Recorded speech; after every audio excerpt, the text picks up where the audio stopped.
I'm Wendy Capewell, an experienced counsellor and psychotherapist. I work with so many people who feel that they're the only ones struggling with the issues that they share with me. Possibly, like many of you, they feel so alone. And so the aim of this podcast is to talk to guests who have their own stories to share, their experience of the struggles that they've been through, or maybe they're continuing to live with, offering their insights as well as their inspiring journey. So let me introduce my guest. Well, hello everybody. I'm back again, and today my guest is Adrian Huxley. He's a counsellor and psychotherapist, and we're in the same business, aren't we, Adrian? But tell the audience more about you. I live in beautiful West Somerset, and 10 years ago I started training as a counsellor and then a psychotherapist because there's very little in the area, very little services for people. And so many people were struggling. I found that people that I was working with were finding things difficult in life in general, and they would come and talk to me and ask me questions about stuff. So I decided if people were going to trust me with that kind of information, and I should learn how to manage it properly. Yeah. And what was it like when you first started training? What was it like? It shed a lot of light on a lot of things that had happened to me in the past. It helped me to understand things. It helped me to understand me as well. Yeah, the reason I asked the question is that was how I found it too. There was a lot of more awareness, as you say, about myself, and it was it was kind of I never talk about one light bulb moment. I talk about lots and lots of those little bulbs going off, and they still do. I don't know about you, but yeah, they still do. Yeah. So you're not a local to West Somerset, are you? Where did you grow up? I grew up in Cheshire in the northwest. It's a beautiful place. I've only been down here for 14 years, but I do love it down here. The people are delightful. I've got some wonderful neighbours, wonderful colleagues, and I'm really happy here. Oh, that's great. So I wonder whether you would like to what was it like growing up? Because you said you learned a lot about yourself when you were training. Is there anything you would like to share about that? My early childhood was a real delight. We lived in the country. I had surrounded by fields, and I could wander off. I'd be out all day sometimes, and I'd come back when I was hungry at the end of the day. But when I was 14, my father was working in Russia at the time for a pharmaceutical company. Right. He would come home every 3 months. He'd come home for 2 weeks. And after one of his home visits, my mother told me that they were getting divorced. Oh. I didn't know why. And at that age, I didn't really understand what it would entail. So the divorce happened. My father moved back to Russia. And over the next few months, my mother's mental health started to go a bit wobbly, and she got worse and worse. And when I was 15, she became psychotic. She was hearing voices, talking to people that weren't there, and that sort of thing. I tried to get her to go to the doctor, talk to the doctors. She wouldn't go. And so I got in touch with the doctor and asked him to come and see her at home. He spent maybe 10 minutes talking to her. He couldn't really get a lot of sense from her. And so he called the police, and she was sectioned and taken into a mental hospital. Gosh. So my sister and I went to live with my grandmother while she was in there. And some weeks later, she was released, but we weren't told that she was being released. Wow. And after she left the mental hospital, she promptly jumped off a bridge and took her own life. That's tragic. So I didn't understand what was going on. because no one explained it to me. I had no one to give me a hug, no one to talk to. And I wondered at the time, and for a good few years afterwards, if it was my fault because I had instigated a process where she was taken away. Yeah. I realise now that at the time that was the right thing for me to do. She needed help. But I blame myself many, many years. Gosh, you carried that around for a long time then. Yeah. Um, because there was no support, no one at all. I was left to work it all out for myself. Mm. And that was a pretty difficult time. Um, After that, I met the woman that was to become my first wife when I was 17. We married at 18. And for the next 20 years, we brought up a family. But after the children started to leave home, my wife, she changed. She is what we sometimes call now empty nest syndrome. Yeah. And she became very controlling. This happened over a long period of time. To begin with, I didn't even realize it was happening. But eventually she became violent. And that was the time when I thought, I have to leave. And that was And the time. Sorry, go on. I'm going to say, because I think what we hear is domestic violence we hear a lot about women being the objects of domestic violence, but there are plenty of men, sadly, who are also at the receiving end of it too. Yes, it happens more than we know. Yeah, So I moved to Somerset, and the rest is history. yeah. Uh, could we talk a bit more about this, the kind of thing about what it feels like for a man to experience that violence? Because I imagine it must be. Well, Mm, I'm not an angry person. I don't have a temper, and right. so she knew that if she did punch me or whatever, that I wouldn't retaliate. And there were times when I felt that she was angry that I didn't retaliate. Yeah. She was looking for a reaction and didn't get one, and that just Yeah. made the whole thing worse. And it spiraled, you know. Yeah. Yes, because I think for a man to even admit that he is a subject of domestic violence must be incredibly shaming. There's a stigma around, isn't there? Yeah. Um, my children, I had three children from my first marriage. They didn't know. They still don't know. Right. And so when I moved to Somerset, they thought I was a bad person for leaving their mother. And so they haven't spoken to me since. So So, even more loss. yeah, And they don't. I was lucky, but not long after moving here, maybe a year after moving here, I met my second wife. She was a delightful person. I lost her 2 years ago. She was a delightful person, and she had been through a bad first marriage. Mm, And so we just sort of understood each other. We, yeah. we knew where each other was coming from.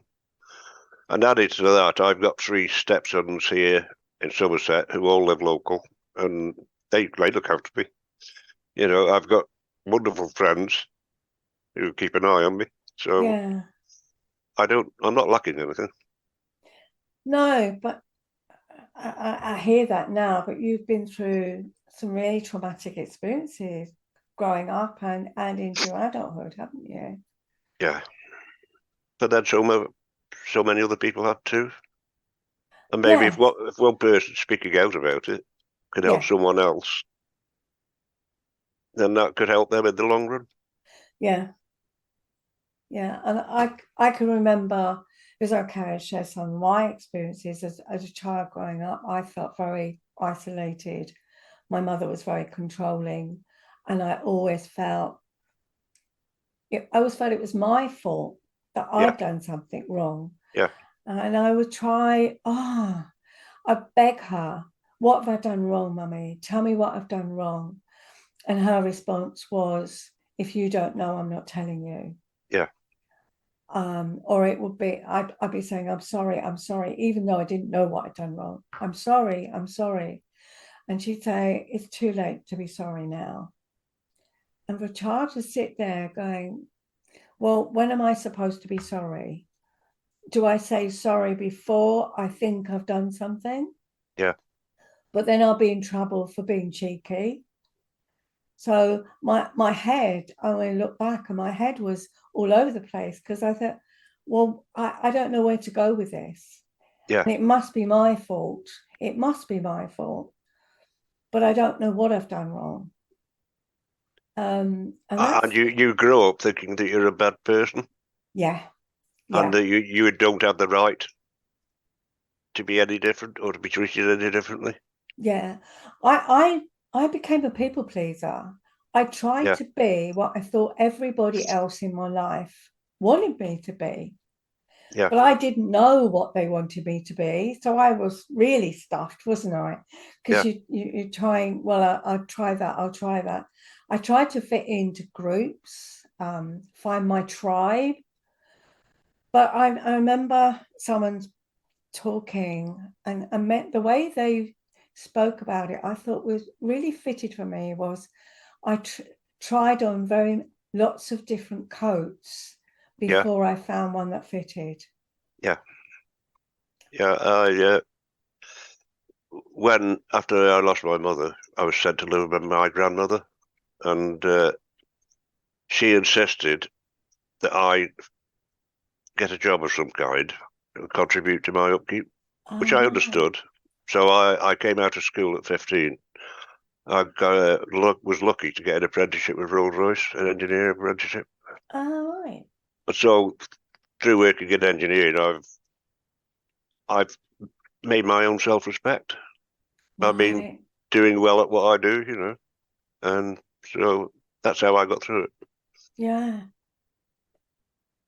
But I think there's so many children that I think there is, we've, as children, well, they can't be bad. They're my parents. They're good people. Everybody else likes them. That's in Yeah, inverted commas. So well, it must be my fault then. It must be that I'm a bad person. yeah. And And I'm, I'm unlovable. That's what it comes down yeah, to. there's nothing we can do. Mm, And what I find working as counsellor is so many people come and tell me the same story. yeah. They never had the parental support. In fact, No. the parents made their lives worse, if anything. Yeah. It's only in recent years that people have been able to speak out about things. They've realised that it's okay to talk about things. Yeah. Yes. I think there's been such a stigma. I remember um, I first qualified 18 years ago, and people were embarrassed to come and talk to me. Yeah, I work from home and always virtually always have done. I've had the odd occasion where I've worked from somewhere else, but I find people feel more comfortable here. yeah, They can sit on the sofa and they don't feel so intimidated as like being in a clinical setting. But it's just that they used to say, I don't want anyone to know I'm coming in here. And I say, oh, it's okay. I've trained as a hypnotherapist as well. So you could always say that you've got a fear of spiders or flying or something. yeah, And that could be your reason for coming. Because how awful is that? yeah. It must be. I'd never seen a counsellor. I had to work things out for myself over the years, but Yeah, I can imagine how really difficult to sit down and open your heart out. yeah. It's you have to be so careful when someone approaches you, don't you? Yeah, and I think you've got to find the right person to talk to anyway, because I mean, as you say, you're going to open up. You've got to Yeah, feel safe. You've got to feel that you can trust that person as much as you can trust anyone. yeah. Um, Because people tell me things about themselves that they don't even tell their partner. I know. They've had these little things that have been tucked away for years, and finally they find someone they can tell about. So to see someone walk away from the house with a smile, that's all I need. That's job done, you know. Mm. I always feel I feel very privileged and very humble when someone tells me something they've never shared with another living soul. Yeah, it's quite a responsibility, isn't it? Yeah.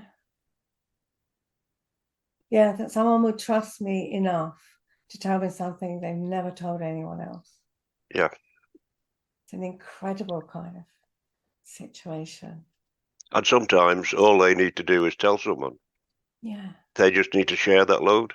Yeah, and not feel judged. Yeah, yeah, Someone doesn't pull a face or have an intake of breath or show shock or anger or any disapproval or anything, just to sit there and just listen.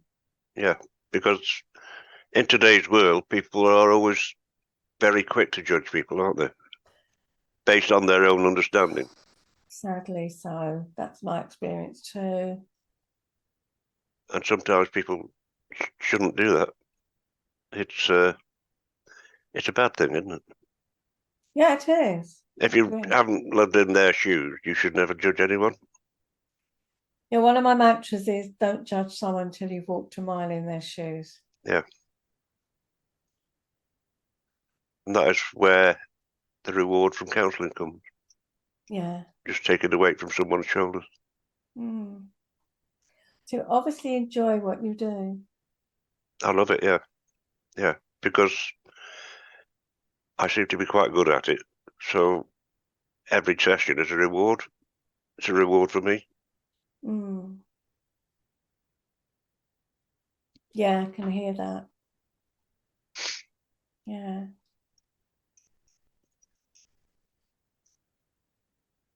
So what you have your own counselling service, don't you? Yeah. Do you tell the audience about it, what it is, in case they want to get in touch with you? If they Google West Somerset Counselling, they will find it there. Yeah. Yeah. Do you work face to face, just face to face, or do you work online? Or I can work online, but I prefer face to face. It's so much more effective. It depends where the person is, of course, but most of the people that come to see me are relatively local, and so they come to the house. yeah. So you work from your house as well? Yeah, yeah. I find it more relaxing for people. Yeah. I love it when I see someone put their feet up on the sofa. Then I really go, they're relaxed, they're comfortable. And yeah, there's a little sense in my head to go, they're all right. Yeah, you just know, don't you? Yeah, the ones that sit on the edge of the seat and you can see that they really just want to run, and those that they're feeling their way, those that want to they just need to offload it all in one big go, and those that don't know where to start. Yeah, They'll come in. Everyone's different, aren't they? yeah, But yeah, there is something very rewarding when they say, I feel lighter when they walk out the door. yeah.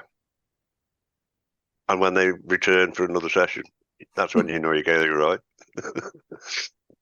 Yeah, yeah. Because I think it takes so much courage Yeah. to walk through the door. Okay, so have you got one tip or one thought that any of the listeners could take away with them? It's very easy in this world of ours today to judge yourself or to criticize yourself. What we have to do, we have to learn how to love ourselves. Learn that we're okay. We're doing the best that we can with what we've got. And so we should be quite proud. And so I think it's important that people learn to love themselves, Mm-hmm. because if they don't, they can't love other people as they should do. Mm-hmm. And that's key to a lot of things in life. Isn't it? And that they're doing their best. We're all doing our best. Yeah.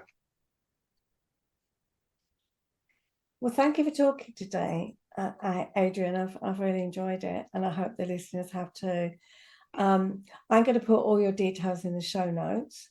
But what's one easy one? Well, I think you've told us. You just have to Google West Somerset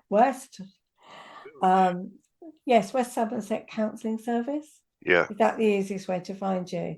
Yeah. It'll come up at the top. That's pretty good then, isn't it? Yeah. Okay, thank you so much for talking to me today. Thank you, Wendy.